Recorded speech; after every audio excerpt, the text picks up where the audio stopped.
एक महत्त्वाची बातमी।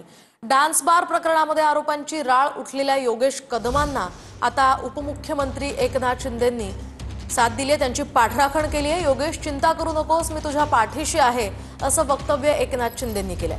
तर डान्स बार प्रकरणावरून रामदास कदमांनी अनिल परब यांच्यावर टीका केली आहे। आम्ही डान्स बार चालवणारे नाही, आम्ही तरुणांना रोजगार देणारे आहोत असं रामदास कदम म्हणाले। दरम्यान याच वेळी रामदास कदमांनी सरकारवर सुद्धा निशाणा साधलाय।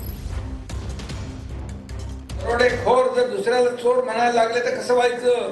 कफन चोर, डांबर चोर, खिचडी चोर, मिठीतला गाळ चोर, अशी किती लोक आहेत। मी आपल्याला एवढं सांगतो, योगेश, काही चिंता करू नका, डिस्टर्ब होण्याचं कारण काम करायचं। तुझ्या मागे भाईत आहे, पण अख्खे शिवसेना आणि हा एकनाथ शिंदे खंबीरपणे उभा आहे। कसं डांबर चालवणारी अवकाश आमची नाही।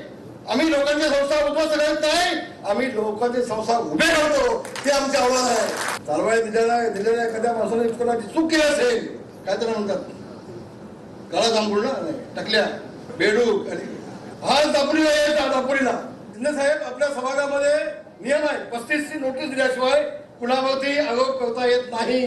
सभापतींना आदल्या दिवशी सगळे कागदपत्र दिल्याशिवाय, सभापतींची संमती घेतल्याशिवाय आरोप करता येत नाही। भाई कसं हे मॅरेज कसं झालं? शिंदे साहेब, याच्या खोलवरती आपल्याला जायला लागेल।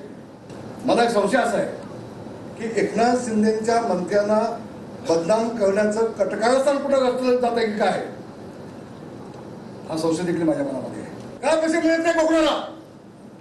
संबंध महाराष्ट्राला पैसे मिळतात। जा महाराष्ट्रामध्ये प्रत्येक तालुक्यामध्ये, जिल्ह्यामध्ये सगळ्या हायवेला पैसे मिळतात। कोकण हे शिवसेनेचं म्हणून काय? होय होय, कोकण हे शिवसेना प्रमुख माननीय बाळासाहेब ठाकरे यांचं मालकी।